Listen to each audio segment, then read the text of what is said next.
Apple company का founder Steve job जो कि एक ब्रिलियंट लीडर रह चुके हैं। क्या ऐसा हो सकता है जो बातें स्टीव जॉब ने 50 सालों में सीखी हैं वो आप सिर्फ 15 मिनट की इस वीडियो में सीख सको? पहले इसका जवाब है हाँ, ऐसा हो सकता है। स्टीव जॉब ने स्टैनफोर्ड यूनिवर्सिटी में एक स्पीच दी थी जिसमें उन्होंने अपनी लाइफ और अपनी जिंदगी की 3 बड़ी लर्निंग को सिर्फ 15 मिनट में बताया था। बहुत सारे लोगों ने ये ब्रिलियंट स्पीच नहीं सुनी होगी क्योंकि ये स्पीच इंग्लिश में है। संदीप महेश्वरी ने भी इस स्पीच को हाईली रिकमेंड किया है। स्टीव जॉब्स जो एप्पल के फाउंडर थे, उनकी स्टैनफोर्ड वाली एक स्पीच है 20 मिनट की। अगर आप में से बाकी लोगों ने नहीं देखी है तो आई स्ट्रांगली रिकमेंड यू कि एक बार आप जा करके YouTube पे वो जरूर देखें। आज सारी बातें स्टीव जॉब की हैं। मैं सिर्फ उनको आसान लफ्जों में उर्दू और हिंदी में आपको बताऊंगा ताकि कोई भी सिर्फ इस सायोनिक स्पीच को लैंग्वेज बैरियर की वजह से सुन पाए। अब सारी टेंशनों को एक साइड पर करके फोकस कर लो क्योंकि शायद आज आप वो सुन रहे हैं जो आपकी लाइफ को चेंज कर दे। Let's start. वेलकम। आज मैं दुनिया की एक बेहतरीन यूनिवर्सिटी में आपके सामने हूँ। यहाँ पर मैं आपको एक सच बताता चलूँ कि मैंने कभी भी कॉलेज से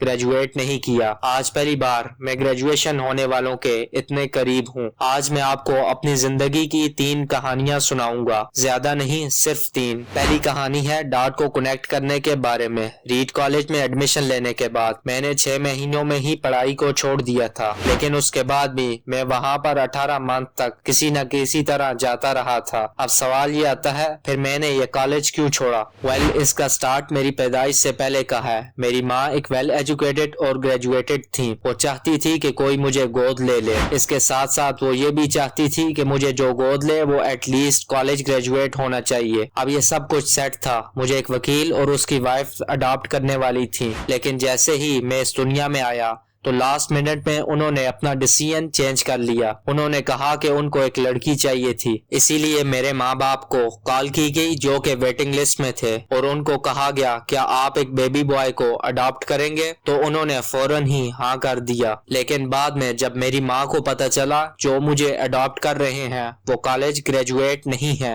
और बाप तो हाई स्कूल पास भी नहीं है, इसीलिए उन्होंने लास्ट में अडॉप्शन पेपर पर साइन करने से मना कर दिया। लेकिन फिर मेरे होने वाले पेरेंट ने मेरी माँ को ये प्रॉमिस किया कि हम इसको कॉलेज जरूर भेजेंगे, जिसके बाद मुझे अडॉप्ट कर लिया गया। कुछ इस तरह मेरी लाइफ स्टार्ट हुई और फिर मैं 17 साल बाद कॉलेज गया। लेकिन गलती से ही मैंने स्टैनफोर्ड जैसा एक महंगा कॉलेज चुन लिया था जिससे मेरे वर्किंग पेरेंट की सारी सेविंग इसी में लग गई थी और 6 मंथ में ही मुझे अपना स्टडी में कोई फ्यूचर नजर नहीं आ रहा था। मुझे कोई आइडिया नहीं था कि अपनी लाइफ में क्या करना चाहता हूँ। मुझे कोई आइडिया नहीं था ये कॉलेज कैसे मेरी मदद करेगा मेरे फ्यूचर में, और ये कि अपने पेरेंट की सारी सेविंग स्टडी में इन्वेस्ट कर रहा हूँ। इसीलिए मैंने यहाँ पर कॉलेज ड्रॉप आउट का सोचा। उस वक्त मुझे ये डिसीजन बहुत डेंजरस लगा। फिर बाद में मुझे समझ आया कि ये मेरी लाइफ का बेस्ट डिसीजन था। वो कैसे, मैं आपको अभी बताता हूँ। जैसे ही मैंने अपना कॉलेज ड्रॉप आउट लिया तो मैंने उन क्लासेस को छोड़ दिया जिसमें मेरा इंटरेस्ट नहीं था।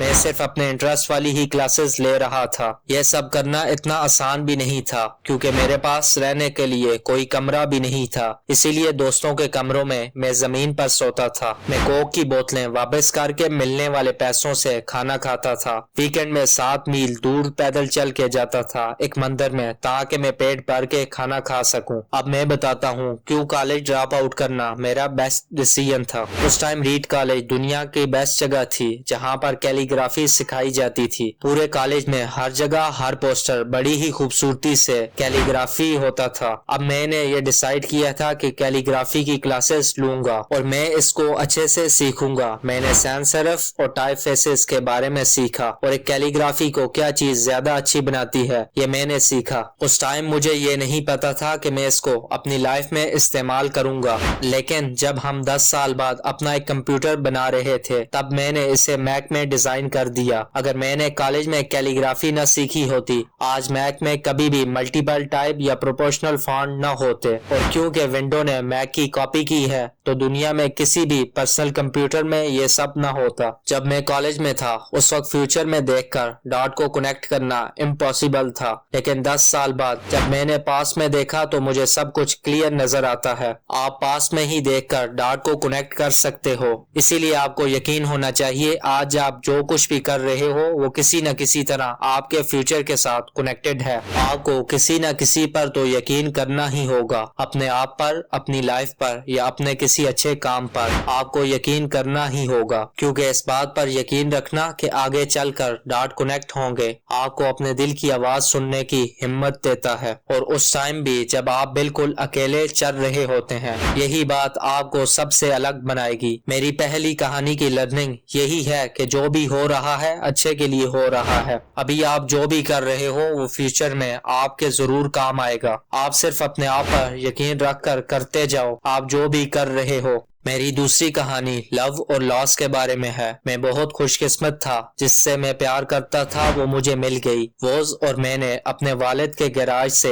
एप्पल की शुरुआत की थी जब मैं 20 साल का था, और 10 सालों में एप्पल कंपनी 2 लोगों की कंपनी से बढ़कर $2 मिलियन और 4000 लोगों की कंपनी हो गई थी, और मैं 30 साल का हो गया था और कंपनी ने मुझे निकाल दिया था। आप सोच रहे होंगे कि अपनी ही बनाई हुई कंपनी से मुझे कैसे निकाल दिया गया। जैसे ही एप्पल ग्रो कर रही थी, हमने एक इंटेलिजेंट आदमी को हायर किया। हमने सोचा कि वो हमारे साथ मिलकर कंपनी को आगे बढ़ाएगा। पहले 1 साल तो सब कुछ ठीक चल रहा था, लेकिन फिर कंपनी के फ्यूचर को लेकर हमारे दरमियान झगड़ा होने लगा था। बात बोर्ड ऑफ डायरेक्टर तक पहुंच गई और उन्होंने उसी का साथ दिया। इसीलिए मुझे सिर्फ 30 साल की एज में ही अपनी ही कंपनी से निकाल दिया गया। मेरी लाइफ का पूरा फोकस खत्म हो चुका था। ये अब मुझे पूरी तरह बर्बाद करने वाला था। कुछ टाइम के लिए तो मुझे समझ ही नहीं आ रहा था कि क्या करूं। ये एक बहुत बड़ा पब्लिक फेलियर था। एक बार तो मैं वैली तक छोड़कर जाने वाला था, लेकिन फिर मैंने देखा कि मैं जो काम करता हूं उसके लिए पैशनेट हूं। मुझे उन्होंने निकाल दिया है, लेकिन फिर भी मैं अपने काम से प्यार करता हूं, इसीलिए मैंने दोबारा से स्टार्ट करने का सोचा।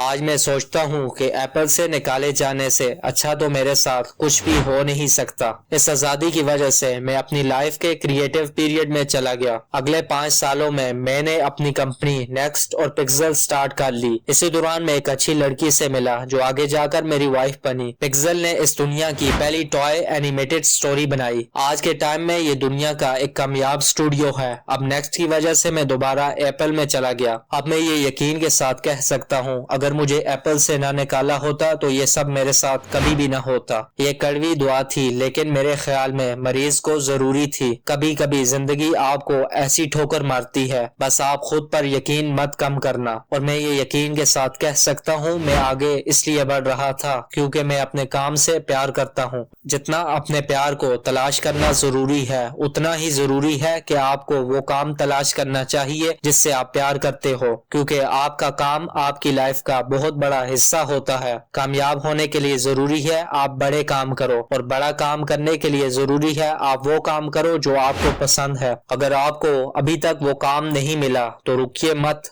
काम तलाश करें। जैसा कि एक रिलेशनशिप में होता है, वो वक्त के साथ साथ और अच्छा हो जाता है, इसीलिए चलते रहिए, रुकिए मत। मेरी तीसरी कहानी मौत के बारे में है। जब मैं 17 साल का था तो मैंने एक कोट पढ़ा था, आप अपना हर दिन आखिरी समझ कर जियो, किसी न किसी दिन आप सच्चे साबित हो जाओगे। इसने मेरे दिमाग पर बहुत बड़ी छाप छोड़ दी। तब से पिछले 33 सालों से मैं हर रोज उठकर शीशे में देखता हूँ और खुद से एक सवाल करता हूँ, अगर आज का दिन मेरी लाइफ का आखिरी दिन होता तो क्या मैं वो करता जो मैं आज कर रहा हूँ? अगर इसका आंसर ना होता तो मैं समझ जाता कुछ ना कुछ चेंज करने की जरूरत है। बस ये याद रखना कि एक दिन मरना है। किसी भी चीज को खोने के डर से दूर रखने का सबसे अच्छा तरीका है। ऐसी कोई भी वजह नहीं है कि आप अपने दिल की ना सुनो। करीब 1 साल पहले ही मुझे पता चला कि मुझे कैंसर है। मेरा स्कैन हुआ जिसमें यह साफ नजर आया कि मुझे पेनक्रियाज में कैंसर है। सच बताऊं तो मुझे ये भी नहीं पता था कि पेनक्रियाज होता क्या है। डॉक्टर ने मुझे पूरे यकीन के साथ बताया,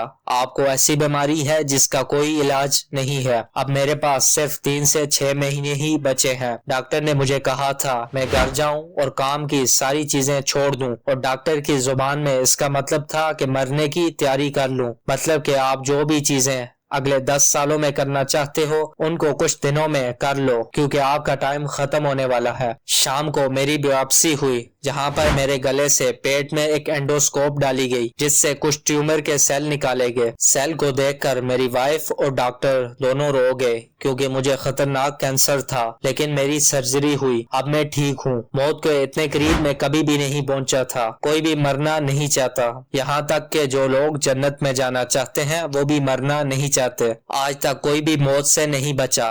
आज आप लोग नए हो पर कुछ टाइम बाद आप लोग पुराने हो जाओगे और रास्ते से साफ। इतना ज्यादा बोलने के लिए मैं आप लोगों से माफी मांगता हूँ, लेकिन ये भी सच है आपका टाइम बिल्कुल लिमिटेड है, इसीलिए बेकार की सोच में मत फंसे। आपका टाइम बिल्कुल लिमिटेड है, इसीलिए बेकार की सोच में मत फंसो। अपनी जिंदगी को दूसरों के हिसाब से मत चलाओ। औरों के ओपिनियन में अपने अंदर की आवाज मत दबाओ। सबसे बड़ी बात, अपने दिल और दिमाग की बात सुनने की हिम्मत रखो क्योंकि वो जानते हैं आपको क्या चाहिए। लास्ट में कहना चाहता हूँ, स्टे हंग्री स्टे फुलिश। मैंने अपने लिए हमेशा यही मांगा है और आज जब आप लोग ग्रेजुएट हो रहे हैं तो मैं आपके लिए भी यही मांगूंगा। Stay hungry stay foolish. भूखे रहने का मतलब है कुछ करने की भूख होना और बेवकूफ होने का मतलब है कुछ सीखते रहना। अगर आपको लगता है आपको सब कुछ पहले से ही जानते हैं तो आप कभी भी कुछ सीख नहीं पाओगे। आखिर में आप सबका बहुत शुक्रिया। यहाँ पर आकर स्टीव जॉब की स्पीच खत्म हो जाती है। आपको ये वीडियो कैसी लगी लाइक और कमेंट कर सकते हैं। और हाँ, आज से ही आप भी ट्राई करो सिर्फ खुद को 1% बेटर करने का, और आप इसको स्टार्ट कर सकते हैं सुबह जल्दी उठने से। इस वीडियो पर क्लिक करने से आपको पता चलेगा सुबह 5 AM क्लब का मेंबर बनने के क्या फायदे हैं। Thanks for watching. अल्लाह हाफिज। मिलते हैं उसी वीडियो में।